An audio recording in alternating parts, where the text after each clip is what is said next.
cual tenemos el placer de recibir al ingeniero agrónomo Nicolás Maltese, quien es investigador principal en el Instituto Nacional de Investigación Agropecuaria, INIA, con sede en La Estanzuela, departamento de Colonia.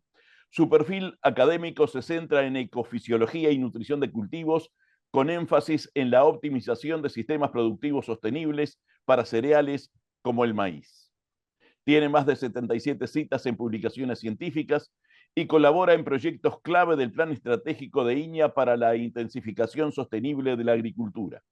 Sus contribuciones destacadas relacionadas con el maíz incluyen análisis del achaparramiento del maíz, coautor en el artículo Achaparramiento del maíz en Uruguay en la revista de INIA, análisis del estado actual y estrategias de mitigación, también en la revista de INIA, en este caso en la número 78, donde vimos que evalúa el impacto de la plaga chicharrita en las zafras 23-24 y propone mitigaciones integradas como monitoreo y uso de variedades tolerantes para estabilizar rendimientos en hasta un 20 y 30% en zonas afectadas. También ha centrado sus trabajos en optimización de fertilización nitrogenada, participa en herramientas como OptiFert N, adaptada inicialmente al trigo, pero que es extensible al maíz, enfocada en reducir brechas de rendimiento mediante dosis precisas de nitrógeno hasta 150 y 200 kilos por hectárea, mejorando la eficiencia de uso en sistemas de secano y riego como impactos en estabilidad productiva bajo variabilidad climática. También centra su atención científica e investigativa en sistemas agroecológicos y cultivos alternativos, por ejemplo, en cultivo de lupino, una alternativa promisoria para agroecosistemas de Uruguay, explorando rotaciones con leguminosas para mejorar la fertilidad del suelo y reducir el estrés en maíz sucesivo, contribuyendo a rendimientos estables en lotes con baja materia orgánica. Maltese ha participado en proyectos de productividad agrícola, ha integrado iniciativas de INIA para reducir brechas de rendimiento del maíz, abordando limitantes como nutrición, captura de agua, radiación y manejo de plagas, alineado con el monitoreo de chicharrita en la red uruguaya RUMSI 24-25. De esto último estaremos hablando más precisamente con Nicolás Baraybar en instantes nada más. Estas investigaciones se alinean directamente con el tema propuesto, estabilizar rendimientos frente a plagas, clima variable y suelos degradados, promoviendo paquetes tecnológicos sostenibles para la producción en Uruguay. Nicolás, bienvenido. Bueno, muchas gracias Jorge por la presentación y un saludo a toda la audiencia Me quedé también. corto, hay muchas cosas más impresas por ahí y publicadas y solo hice un extracto, así que la gente solo con esto ya aquilatará en presencia de quién estamos, es decir, de un técnico muy destacado en el Instituto Nacional de Investigación Agropecuaria con especializaciones muy definidas.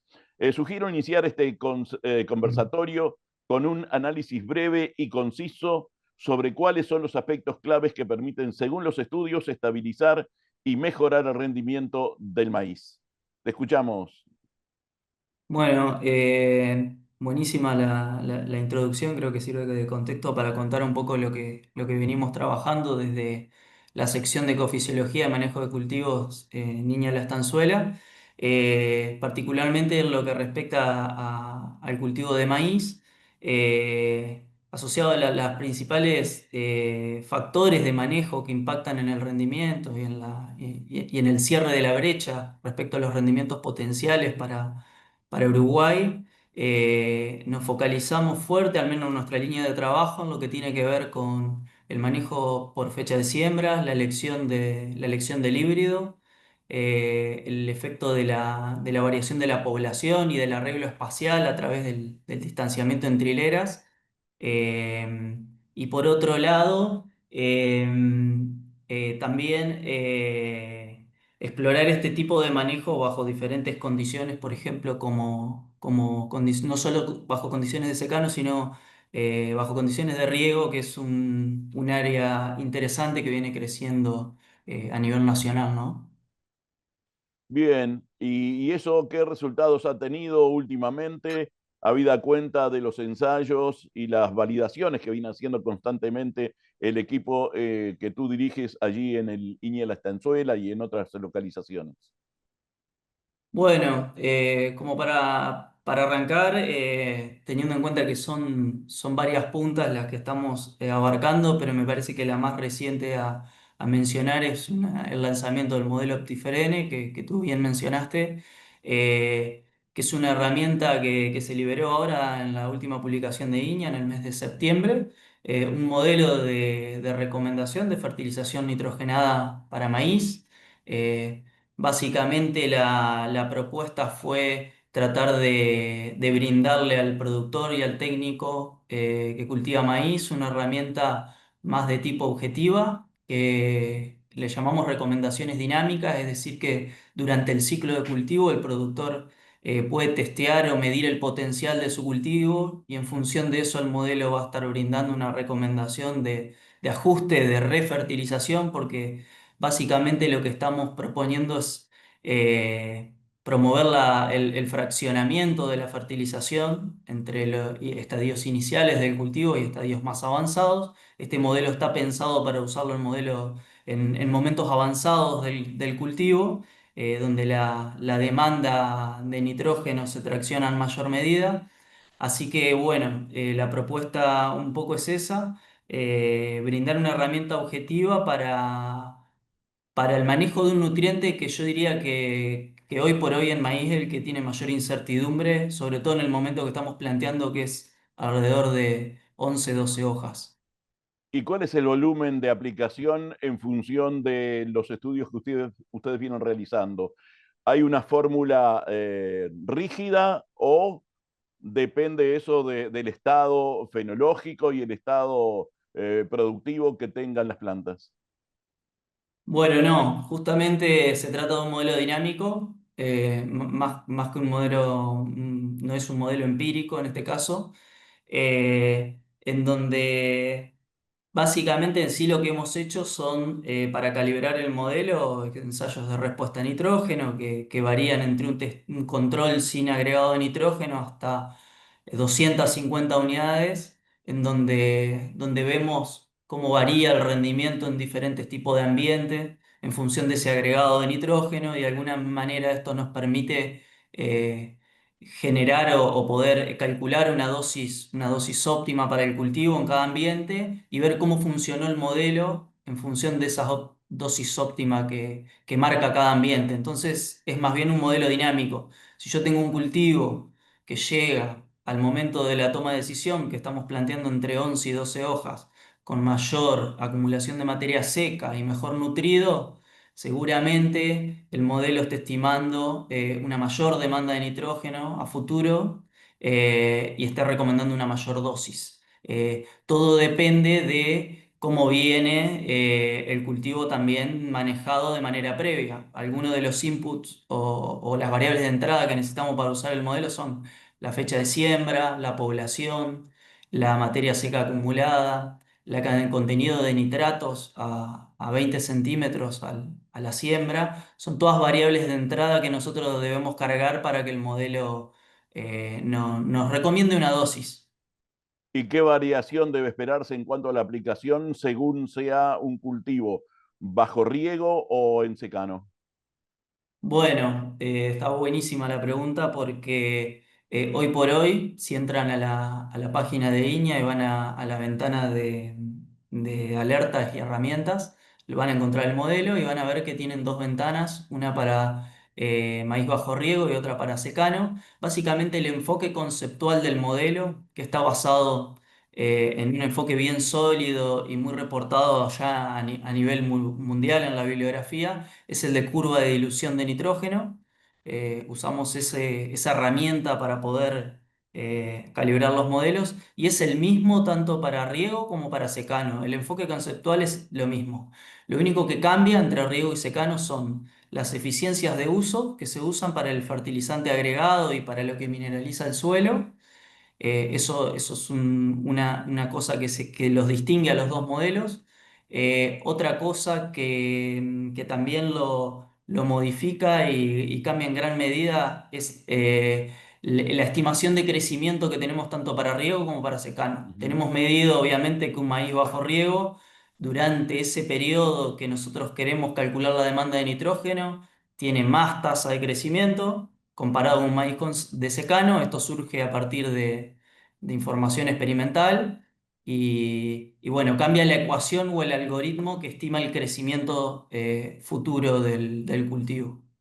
¿Y qué impacto puede esperarse de esto en la estabilidad productiva ante las constantes variables climáticas?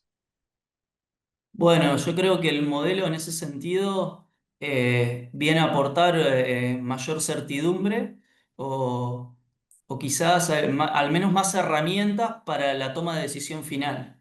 En principio, lo que sugerimos, como comenté anteriormente, es el fraccionamiento de la dosis de nitrógeno. El nitrógeno es un nutriente que está sujeto a pérdidas, entonces en general no se recomienda aplicar dosis elevadas a la siembra, por eso recomendamos el fraccionamiento. Por otro lado, los híbridos modernos, ya se ha reportado y está publicado también en la bibliografía mundial, que cambiaron su partición de la absorción de nitrógeno. Los híbridos modernos absorben más del 100% del nitrógeno que absorben aproximadamente el 50% durante el periodo de llenado. Entonces, desde el punto de vista nuestro, nos planteábamos si queremos ser eficientes con el uso de ese nitrógeno y la demanda esta tarde, durante el ciclo de cultivo, ¿por qué vamos a poner el nitrógeno temprano? Eh, para maximizar la eficiencia, tendería a sincronizar la mayor demanda con una oferta mayor. Entonces, nuestra propuesta es fraccionar la dosis, arrancar con una fertilización inicial y luego refertilizar utilizando el modelo. Y esto también aporta un poco a lo que es la incertidumbre climática, ¿no? Uno ya cuando va con el maíz con 10 o 11 hojas, ya va viendo cómo viene el clima en ese momento, puede mirar los pronósticos actualizados, ya habrán pasado aproximadamente unos 45 o 50 días desde que se sembró ese maíz, entonces ya tenemos 45 o 50 días más en donde estamos viendo cómo viene el cultivo y cómo viene el tiempo. Y en base a eso, el productor, independientemente de la dosis que recomiende el modelo, puede elegir bajo una mejor condición la dosis a agregar. Bien, y a mí me gustaría llevarte un poco hacia esa especialización como es la ecofisiología de cultivos, sobre sistemas productivos integrados en el contexto precisamente de ecofisiología de cultivos. ¿Cómo pueden los sistemas de alta performance, como los evaluados en ensayos de INEA, optimizar la captura de radiación solar y agua para elevar el potencial de rendimiento del maíz de 10 toneladas por hectárea a 12, 15, por ejemplo, de manera sostenible? Bueno, como comentamos anteriormente, tenemos como dos grandes líneas asociadas al maíz bajo riego de alta productividad Ujú, y otra más asociada a maíz de secano. Entonces yo creo que ahí habría que hacer una diferenciación porque los factores que influyen en cada uno de estos sistemas se comportan o sus efectos son bien distintos. Eh, por un lado, yo creo que el riego es la tecnología que produjo mayor impacto, no solo en explorar techos de rendimiento, sino en la estabilización del rendimiento del maíz y el cierre de las brechas, ¿no? ujú. Eso en primer medida. En segunda medida, asociado a sistemas bajo riego, creo que viene el nitrógeno, que creo que esta es la herramienta que comentamos anteriormente, intenta aportar una herramienta para la toma de decisiones y objetiva en ese sentido. Y desde el punto de vista de los sistemas en secano, lo que estamos evaluando, básicamente estamos probando y explorando en distintos ambientes de Uruguay manejos defensivos. La mayoría del área de maíz en Uruguay está bajo condiciones restrictivas de secano, o sea, estrés hídrico y térmico siempre tenemos durante el verano.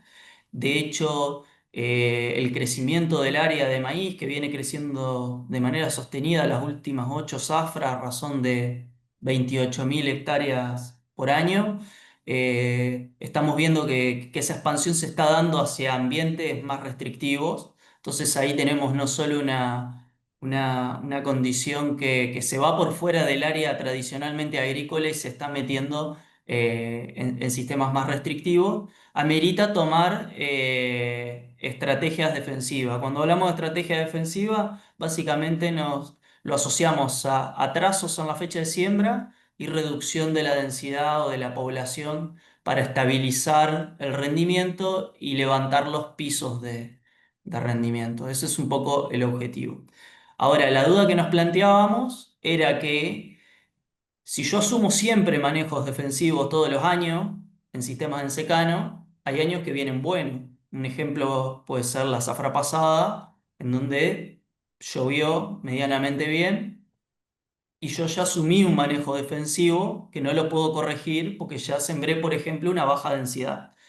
Entonces, ¿cuál es la alternativa a esto? Bueno, hoy en el mercado existen distintos tipos de híbridos que tienen la capacidad, bajo una alta disponibilidad de recursos por planta, de poder compensar esa menor cantidad de plantas que yo asumí al inicio a través de espigas adicionales, o mayor número de grano o mayor peso de grano. O sea, a través de sus componentes del rendimiento permiten compensar de alguna manera esa menor densidad que yo elegí para ese ambiente y al final terminó resultando mejor. En ese sentido, tenemos híbridos de espiga flexible, las empresas, o sea, hay mucha variedad de materiales, híbridos macolladores que tienen no solamente la capacidad de macollar, sino dar espigas en esos macollos e híbridos prolíficos que tienen la capacidad de dar más de una espiga en el vástago principal o en el tallo principal. Así que estamos explorando un poco esa línea, pensando en sistemas en secanos y en ambientes restrictivos de menor productividad. Los cultivos de primera ya prácticamente están jugados, están sembrados. Se vienen después los de segunda, obviamente. Eh, ¿Qué varía entre el manejo de uno y otro? Bueno, bien.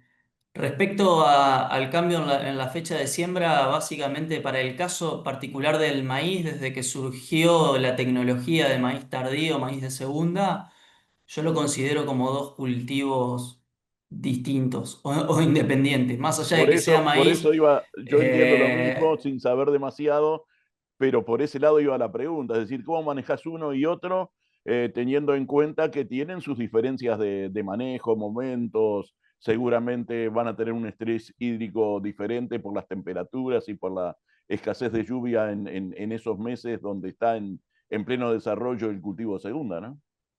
totalmente de acuerdo con lo que tú mencionas. Yo creo que en principio ahí deberíamos caracterizar un poco mejor los sistemas uruguayos como para introducir el tema, porque los sistemas uruguayos, al menos en la zona más agrícola, acá por donde estamos nosotros, en la zona del litoral,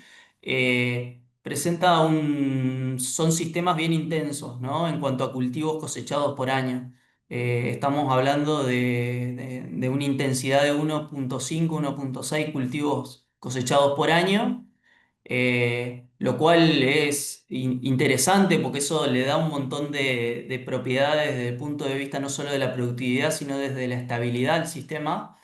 Pero para sostener esa intensidad de cultivos, los sistemas agrícolas acá necesitan del doble cultivo. Entonces, la mayoría de los maíces tardíos de segunda que vamos a ver, en realidad son maíces de segunda, están sembrados sobre un cultivo de renta invernal, al menos acá en la zona más agrícola.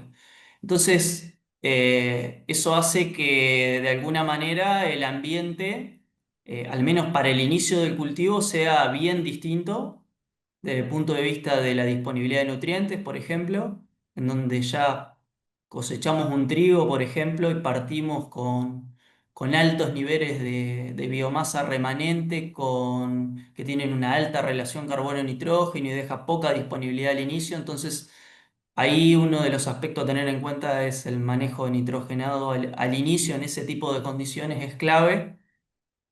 Por otro lado, los maíces de segunda tienen la ventaja de que ubican su periodo de floración en momentos donde el balance hídrico en el suelo es más equilibrado. comparado a los maíces de primera. Entonces, desde ese punto de vista, yo ya no me estaría preocupando tanto por si es niño, si es niña, sino más bien estaba bastante reportado que el efecto ENSO niño-niña sobre los maíces de segundo y tardío no se ve. De alguna manera borramos el efecto ENSO atrasando la fecha de siembra desde ese punto de vista. Y después otra cosa a considerar es, por un lado, la densidad de siembra, que eso lo va a definir el ambiente, básicamente, que se está explorando. Mejor ambiente, aumento de la población; peor ambiente, bajo la población. Y por otro lado, la elección del híbrido. Ahí tratar de buscar materiales desde el punto de vista sanitario, de buen comportamiento sanitario, sobre todo lo que tenga que ver con comportamiento a tizón, sobre todo, para maíces de segundo tardío. Y otra cosa no menor es que esa secuencia intensificada sigue después. Entonces, en el mercado hay opciones de híbrido que tienen o ciclo más corto o tienen mayor tasa de secado. Entonces, en vez de ir a cosechar ese maíz allá por agosto, julio, agosto, podemos tratar de seleccionar algún híbrido que tenga mayor tasa de secado y liberar la chacra con anticipación. Y qué papel juega la materia orgánica remanente del cultivo antecesor para tener un buen comportamiento del maíz de segunda? Bueno, ahí, al menos desde el punto de vista asociado a las líneas de investigaciones que venimos trabajando en línea, una es la de mirar el cultivo de maíz o mirar secuencias de cultivos que incluyan maíz. Básicamente lo que estamos probando, enfocado en maíz de segunda, son las alternativas tradicionales en sistemas agrícolas de la región, invernales, como trigo, colza y cebada, como los tres antecesores que con mayor frecuencia Naturales, vamos a casi naturales. encontrar, exactamente. Y por otro lado, quisimos sumar una herramienta, cultivos nuevos o cultivos promisorios. Tú lo mencionaste hoy, estamos trabajando con lupino y dijimos, Sí. el cultivo que puede llegar a calzar y viene a a aumentar la diversificación de la secuencia en el invierno, puede ser lupino. No hay muchas alternativas de cultivos invernales de renta de tipo leguminosa que podamos meter ahí. Entonces el lupino nos parece un cultivo promisorio para desde el punto de vista que le podemos sacar una renta y nos da un servicio desde el punto de vista de la fijación biológica de nitrógeno y el aporte de nitrógeno al sistema. Así que estamos midiendo un poco eso. No tengo información todavía porque son ensayos recientes, pero es lo que venimos trabajando. Por otro lado, también estamos testeando vicia como un cultivo de cobertura que tradicionalmente se usa previo a maíz. Y mirando un poco también cuántos son los aportes desde la atmósfera y cuánto nitrógeno puede llegar a meter al sistema, teniendo en cuenta que es un cultivo que no es de renta y tal, no nos llevamos parte del nitrógeno en el grano, ¿no? Bien, en el final, porque nos queda muy poco tiempo, ¿cómo se pueden integrar rotaciones para potenciar la productividad del maíz, reduciendo la dependencia de insumos externos y mejorando la salud del suelo en nuestros sistemas? Bueno, yo creo que un poco la pregunta me parece, o la respuesta a esa pregunta está asociada a lo que veníamos hablando anteriormente. Exacto. Yo creo que gran parte de esta intensificación contribuye también al manejo sostenible de los sistemas. Está reportado que el maíz dentro de cualquier secuencia cumple un rol clave en la sostenibilidad de la rotación por su gran aporte de materia seca y aporte no solamente aérea, sino desde el punto de vista de las raíces. Por otro lado, una problemática actual y muy fuerte y que cada vez yo creo que de alguna manera va empeorando con la resistencia es el manejo de malezas en general. Y ahí yo creo que los cultivos de servicio en todos esos barbechitos que nos pueden llegar a quedar cumplen un rol súper importante si queremos disminuir la dependencia de insumos. No solo pensando en el aporte de nutrientes, sino pensando en la competencia con maleza y mirándolo desde un punto de vista más sostenible de la secuencia, ¿no? Perfecto. Con Nicolás Baráibar en instantes nada más vamos a estar hablando precisamente de los cultivos de servicio. Teniendo en cuenta el clima fundamentalmente, los procesos tecnológicos que se están validando, la sanidad, ¿cuál es el mensaje final que tú, en tu calidad de investigador de INEA, puedes enviarle a todo el sistema productivo agrícola y sobre todo de maíz? Bueno, de cara al maíz de segunda, sobre todo, que es lo que se viene y donde hay que definir y terminar de tomar decisiones, pienso que ahí, por las decisiones por el momento en el que estamos para tomar esas decisiones, una es la que tiene que ver con el ajuste de la población. Para eso les recomiendo a los técnicos y productores mirar bien la caracterización y la respuesta de los híbridos a la población que tienen las empresas disponible y también cómo ubicar cada uno de esos híbridos en conjunto con el ajuste en la población en cada uno de los ambientes, en función de las restricciones y el conocimiento que tengamos del ambiente donde vamos a sembrar maíz. Eso es clave. Otra cuestión clave, como lo mencioné anteriormente, es tener bien medida la disponibilidad de nutrientes al inicio, sobre todo si partimos de estos maíces de segunda con un antecesor invernal previo, lo cual de todas maneras sigue válida la estrategia de fraccionamiento de la dosis de nitrógeno, eso sigue así. Eh, Desde el punto de vista de sanitario, bueno, algo ya comentamos, pero Nicolás Baráibar lo va a hablar más adelante, pero está bueno poder seguir, o tener un seguimiento activo de las herramientas de monitoreo, como la red de monitoreo de Chicharrita. Es algo interesante como para tomar, por ejemplo, la elección del híbrido. Hay materiales que están ofreciendo las empresas que tienen mejor comportamiento frente a esta problemática. Entonces, me parece que estamos a tiempo de mirar esas cosas. Desde el punto de vista del clima, me parece interesante y pasa frecuentemente de tratar de buscar ventanas en diciembre, luego de la cosecha del cultivo invernal, en donde podamos tener condiciones de humedad adecuada. Tengamos en cuenta que el maíz es un cultivo particularmente sensible a la variabilidad en el stand de plantas, es decir, que lo tenemos que sembrar lo más prolijo posible, no solo a la variabilidad entre plantas a lo largo de la hilera, sino a la desuniformidad temporal.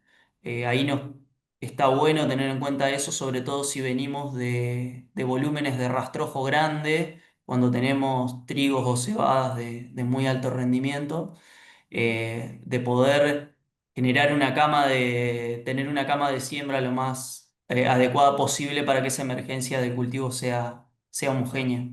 Yo creo que ahí están los principales puntos.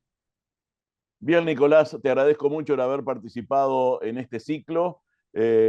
Intentamos y seguramente lo vamos a lograr a través de la participación de ustedes, que son expertos en esto y están permanentemente con el ojo puesto en estas cosas, hacer ese aporte necesario, tecnológico, a todo el sector productivo. Así que por eso, muchísimas gracias. Gracias a vos, Jorge, y bueno, saludo a toda la audiencia. Quedamos a la orden por cualquier consulta.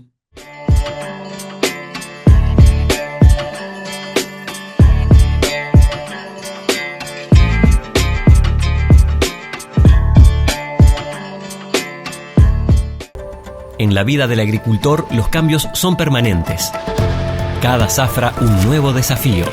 En Cibeles Agro, desde 1976, brindamos soluciones adaptadas a nuestra realidad para lograr una agricultura eficaz y sustentable. Apoyamos a todas las generaciones de agricultores basados en la experiencia, la innovación, el desarrollo y la calidad. La agricultura avanza, nosotros también. Cibeles, confianza que genera resultados.